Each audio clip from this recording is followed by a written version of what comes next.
এই ছেলে যাচ্ছিল। হ্যালো এভরিওয়ান, আসসালামু আলাইকুম। আমি মেহেদি হাসান।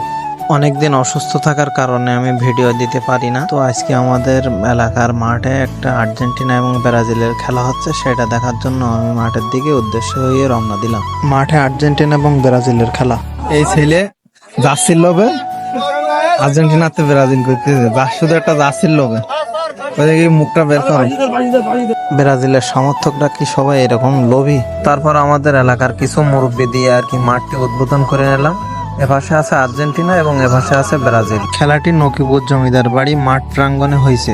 ইতিমধ্যে খেলাটি শুরু হয়ে গেছে। এপাশে আছে আর্জেন্টিনা এবং ওই পাশে আছে ব্রাজিল। প্রচুর দর্শক হচ্ছে এবং আস্তে আস্তে দর্শকের খুবই ভিড় হচ্ছে। এবং কে কোন দল করেন সেটা কমেন্টে জানিয়ে দেবেন। আমি কিন্তু আর্জেন্টিনা সাপোর্ট করি। মাঠে কে কে আসছিলেন খেলা দেখতে সেটাও আপনারা জানাই দেবেন। মাঠে কিন্তু খুব সুন্দর খেলা হয়েছে, কোনো ঝামেলা নেই, কোনো গন্ডগোল নেই। দুই দল কিন্তু খুবই আপোষে খেলা হয়েছে এবং খেলার মধ্যে বলটি বাইরে চলে গেছে, তাই সবাই দাঁড়ায় আছে। ইতিমধ্যে আমিও কিন্তু দর্শক হিসেবে খেলা দেখতেছি গোলবারের পিছনে দাঁড়িয়ে। আমি অবশ্য ফুটবল খেলা দেখতে ভালোবাসি, কিন্তু খেলা করতে ভালোবাসি না। তারপর হাফ টাইম এসে গেল, তারপরে মাঠের মধ্যে চলে গেলাম কমিটির উপলক্ষে কিছু নাস্তা পানি খাওয়ার জন্য। তারপর সবার হাতে হাতে ছোলা বিতরণ হচ্ছে। আমিও কিছু ছোলা নিলাম, নিয়ে আমিও কিছু খেলাম। কাঁচা ছোলা শরীরের পক্ষে অনেক উপকার। এবং আমার প্রিয় বড় ভাই মুন্না ভাইয়ের কাছ থেকে শুনবো যে কোন দল কয়টি গোল খেলো।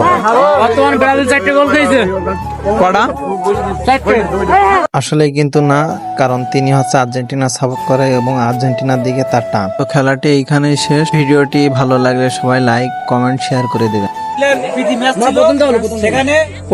আজকে জমিদার বাড়ি এই মাঠে আর্জেন্টিনা এবং ব্রাজিলের ভাইদের মধ্যে যে প্রীতি ম্যাচ ছিল, সেই ম্যাচে অসাধারণ ক্রীড়া নৈপুণ্য দেখিয়েছে এবং গোলও করেছে আমাদের সবার ছোট ভাই এবং উদীয়মান খেলোয়াড় ইকবালকে পুরস্কৃত করছে আমাদের বড় ভাই মেহেদি ভাই এবং আমাদের সকলের পক্ষ থেকে।